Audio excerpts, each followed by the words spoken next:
Senior residentship ছাড়ার কথা ঘোষণা করে ইমেল করার পর আজ স্বাস্থ্য ভবনে যাচ্ছেন অনিকেত মাহাতো। জমা দেবেন মেলের হার্ড কপি।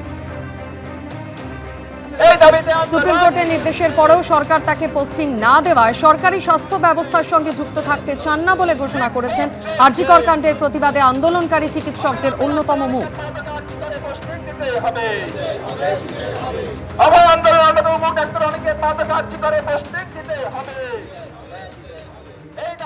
ভেনেজুয়েলায় আগ্রাসনের মধ্যেই এবার আরও 3টি দেশকে হুঁশিয়ারি দিয়ে রাখলেন ডোনাল্ড ট্রাম্প। মেক্সিকো, কলম্বিয়া এবং কিউবার পরিণতিও কি তাহলে হতে পারে ভেনেজুয়েলার মতোই? ট্রাম্পের হুঁশিয়ারির পর উদ্বিগ্ন অন্য দেশও।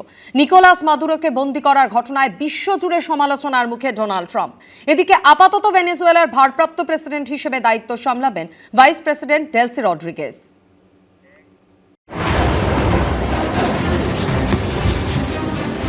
6 মাস ধরে লাগাতার হুঁশিয়ারির পর শনিবার ভোরে আমেরিকার সেনাবাহিনীর ডেল্টা ফোর্সের অভিযান। দক্ষিণ আমেরিকার দেশ ভেনেজুয়েলায় এয়ার স্ট্রাইক চালায় ট্রাম্পের সেনা।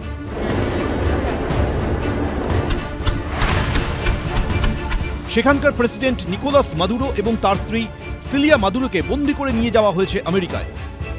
আর যে ট্রাম্প মাস কয়েক আগেও বিশ্বের একাধিক যুদ্ধ থামানোর কৃতিত্ব নিয়েছেন, যিনি শান্তিতে নোবেল পাওয়ার দাবি করে আসছিলেন, এবার তিনি ভেনেজুয়েলায় এয়ার স্ট্রাইক চালানোর কয়েক ঘন্টার মধ্যেই আরও 3 দেশ মেক্সিকো, কলম্বিয়া এবং কিউবাকেও হুঁশিয়ারি দিয়ে রাখলেন। সোশ্যাল মিডিয়ায় ডোনাল্ড ট্রাম্প লিখেছেন, মাদক সন্ত্রাস রুখতে যদি ওই অঞ্চলে আমেরিকাকে পা রাখতে হয়, প্রয়োজনে সেটাও করতে প্রস্তুত, আর এর জন্য কারো চোখ রাঙানি মেনে নেব না। United States Armed Forces conducted an extraordinary military operation in the capital of Venezuela. Overwhelming American military power, air, land, and sea, was used to launch a spectacular assault to bring outlaw dictator Nicolas Maduro to justice.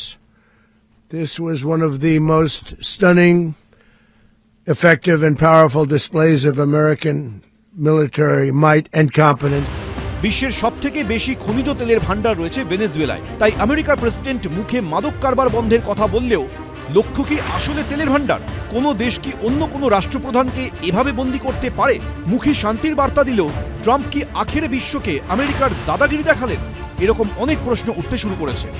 ভেনেজুয়েলার ওপর মার্কিন যুক্তরাষ্ট্রের নজর বহুদিনের। যে কোনো রাষ্ট্রের সার্বভৌমিকতার যে প্রশ্ন আছে, সেটা যে অবক্ষয়ের মুখে এবং তিনি যে সেটা নাশরাত করে দিচ্ছে, সেটা কিন্তু আগামী দিনে যে রাষ্ট্র ব্যবস্থা, আন্তর্জাতিক রাষ্ট্র ব্যবস্থা আমরা ধীরে ধীরে গড়ে তুলেছি, সার্বভৌমত্বের যে ধারণা আমরা ধীরে ধীরে গড়ে তুলেছি, সেটা তিনি দায়িত্ব নিয়ে একা ক্ষমতার ওপর নির্ভর করে ধ্বংস করে দিচ্ছেন। এদিকে প্রেসিডেন্ট নিকোলাস মাদুরোকে ট্রাম্প প্রশাসন বন্দী করে নিয়ে যাওয়ার পর আপাতত ভেনেজুয়েলার ভারপ্রাপ্ত প্রেসিডেন্ট হিসেবে দায়িত্ব সামলাবেন সেখানকার ভাইস প্রেসিডেন্ট। ডেলসি রড্রিগেজকে এই দায়িত্ব সামলানোর জন্য নিয়োগ করেছে ভেনেজুয়েলার সুপ্রিম কোর্ট। ভেনেজুয়েলার অর্থ এবং খনিজ তেল 2 মন্ত্রকেরই দায়িত্বে রয়েছেন এই ডেলসি রড্রিগেজ। ভারপ্রাপ্ত প্রেসিডেন্টের দায়িত্ব নিয়েই ডোনাল্ড ট্রাম্পকে কড়া বার্তা দিয়েছেন তিনি। ডেলসি রড্রিগেজের স্পষ্ট বক্তব্য, অবিলম্বে ভেনেজুয়েলার প্রেসিডেন্ট নিকোলাস মাদুরো ও তার স্ত্রীকে মুক্তি দিতে হবে। দেশের প্রাকৃতিক সম্পদ রক্ষা করতে ভেনেজুয়েলা প্রস্তুত। ভেনেজুয়েলা কখনো কারো দাসত্ব গ্রহণ করবে না। কোনো সাম্রাজ্যের উপনিবেশ ভেনেজুয়েলা আর কখনোই হবে না। আর এই পরিস্থিতিতে ভেনেজুয়েলার পাশে দাঁড়িয়েছে রাশিয়া, চীন, ইসরায়েল, উত্তর কোরিয়ার মতো পারমাণবিক শক্তিধর রাষ্ট্রগুলি। ভেনেজুয়েলাকে সমর্থন করেছে কানাডা, ব্রাজিলও। ভেনেজুয়েলার পাশে থাকার বার্তা দিয়েছে ইউরোপীয় ইউনিয়নও। সোমবার এই ইস্যুতে বিশেষ বৈঠক ডেকেছে রাষ্ট্রসংঘ। প্রতিবাদে বিক্ষোভ হয়েছে Paris, Germany, Athens, Cuba, San Francisco সহ বিশ্বের বিভিন্ন প্রান্তে। এমনকি নিজের দেশেও সমালোচিত হতে হচ্ছে ট্রাম্পকে। সরাসরি একটি রাষ্ট্রপ্রধানকে তাদের ভাষায় সে গ্রেপ্তার করলো, কেন করলো? নাকি ড্রাগস অপরাধে। একটি রাষ্ট্র সে পরিচালনা করবার অধিকার তাকে কে দিল? তাকে তো তার দেশের লোকরা ভোট দিয়েছেন তার দেশ চালানোর জন্য। কিছুদিন আগে আমাদের ভারতের সঙ্গে সে করেছিল, ভারত কার সঙ্গে তেল কিনবে। এদিকে ভেনেজুয়েলার সাম্প্রতিক ঘটনার পর সতর্ক রয়েছে নয়াদিল্লিও। বিদেশ মন্ত্রকের জারি করা বিবৃতিতে বলা হয়েছে, ভেনেজুয়েলার সাম্প্রতিক ঘটনাবলী গভীর উদ্বেগের বিষয়। আমরা বর্তমান পরিস্থিতি নিবিড়ভাবে পর্যবেক্ষণ করছি। পাশাপাশি বলা হয়েছে, ভারত ভেনেজুয়েলার জনগণের মঙ্গল ও নিরাপত্তার প্রতি সমর্থন ব্যক্ত করছে। আমরা সংশ্লিষ্ট সব পক্ষকে আলোচনার মাধ্যমে শান্তিপূর্ণ সমস্যা সমাধানের আহ্বান জানাচ্ছি, যাতে এই অঞ্চলের শান্তি ও স্থিতিশীলতা নিশ্চিত হয়। একই সঙ্গে ভেনেজুয়েলায় ভারতীয় নাগরিকদের সতর্ক থাকার পরামর্শ দিয়েছে ভারতের বিদেশ মন্ত্রক। ঐশী মুখোপাধ্যায় রিপোর্ট, এবিপি আনন্দ। নিকোলাস মাদুরোর বিরুদ্ধে মাদক সন্ত্রাসের অভিযোগ কি নিছকই তুচ্ছ? নিজের পছন্দের লোককে চেয়ারে বসিয়ে ভেনেজুয়েলার তৈল ভাণ্ডারে থাবা বসানোই কি ডোনাল্ড ট্রাম্পের মূল টার্গেট? আমেরিকার এলিট বাহিনী ডেল্টা ফোর্সকে দিয়ে ভেনেজুয়েলায় আমেরিকার হামলা চালানোর বিষয়টি তারই সূচনা হিসেবে দেখছেন আন্তর্জাতিক সম্পর্ক বিশেষজ্ঞদের একাংশ।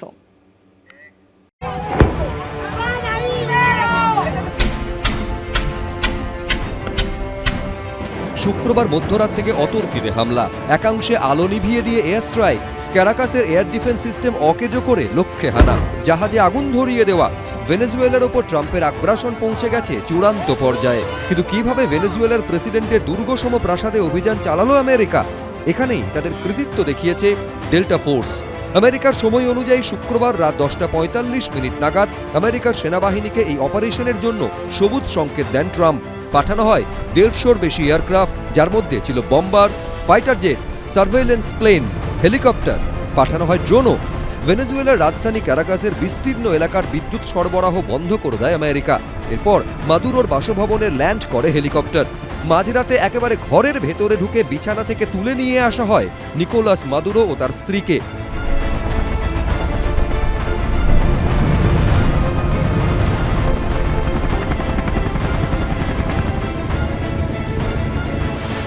Scary experience. I saw the helicopters. I saw the explosion, the fire going to the sky. We're sleeping normally, and we suddenly awake and saw the people yelling, "Get out! We are invading! We are under attack!" মুখে মাদক সন্ত্রাস আর বেআইনি অনুপ্রবেশের কথা বললেও আসলে Venezuela নিয়ে অন্য পরিকল্পনা রয়েছে কি ট্রাম্পের? কারণ ভেনেজুয়েলায় বিশ্বের সবচেয়ে বেশি অপরিশোধিত তেল মজুত রয়েছে। দক্ষিণ আমেরিকার এই দেশের সংরক্ষণে রয়েছে 30,000 কোটি ব্যারেল তেল, যা গোটা বিশ্বে মজুত তেলের 1/3। ভেনেজুয়েলার মোট রফতানির 95%ই হলো তেল। প্রতিদিন 30 লক্ষ ব্যারেল তেল উৎপাদন করে এই দেশ। মারাকাইবো, অ্যাপিওর, ওরিয়েন্টাল ও ফ্যালকনে ভেনেজুয়েলার মূল তৈল ভাণ্ডারগুলি রয়েছে। এরই সঙ্গে Venezuela Organization of Petroleum Exporting Countries বা ওপেকের প্রতিষ্ঠাতা সদস্য। এই বিপুল পরিমাণ তেলের ভাণ্ডার কি দখল করায় ট্রাম্পের অন্যতম উদ্দেশ্য?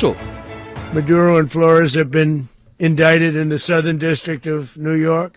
We're going to take a lot of money out so that we can take care of the country. We'll run it properly. We'll run it professionally. We'll have the greatest oil companies in the world go in and invest billions and billions of dollars and take out money, use that money in Venezuela.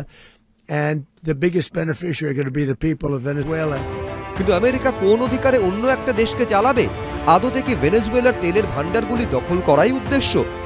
তেল মার্কিন রাজনীতিবিদদের সবসময় কি বলবো আকর্ষিত করেছে, এক্ষেত্রেও করেছে। খনিজ তেলের ক্ষেত্রে তার নিজেরও কিন্তু পর্যাপ্ত পরিমাণে তার নিজের দেশে রয়েছে, কিন্তু তেল আহরণের মাধ্যমে তেল দখলদারির মধ্যে দিয়ে সে বিশ্ব রাজনীতিকে বারংবার নিয়ন্ত্রণ করতে চেয়েছে। এদিকে ভেনেজুয়েলায় আমেরিকার আগ্রাসনের প্রতিবাদে সরব হয়েছে ভারতের বিরোধী দলগুলি। উদ্বেগ প্রকাশ করে এক্স হ্যান্ডেলে পোস্ট করেছেন কংগ্রেসের সাধারণ সম্পাদক জয়রাম রমেশ। দিল্লিতে বিক্ষোভ দেখিয়েছে সিপিএম। সোমবার ধর্মতলা থেকে মিছিলের ডাক দিয়েছে ডিওয়াইএফআই।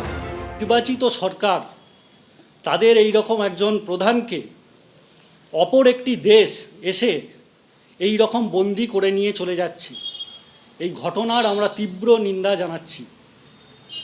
আমরা দেখতে পাচ্ছি যে এই সময়ে মধ্যপ্রাচ্য থেকে আরম্ভ করে যদি দক্ষিণ আমেরিকার দিকে তাকাই, তার যে তেলের ভাণ্ডার, বিপুল খনিজ সম্পদ, তার ওপর যে ব্যাপকভাবে আসলে আক্রমণ এই কারণে তাদের লক্ষ্যটা হচ্ছে লুটের রাজনীতি।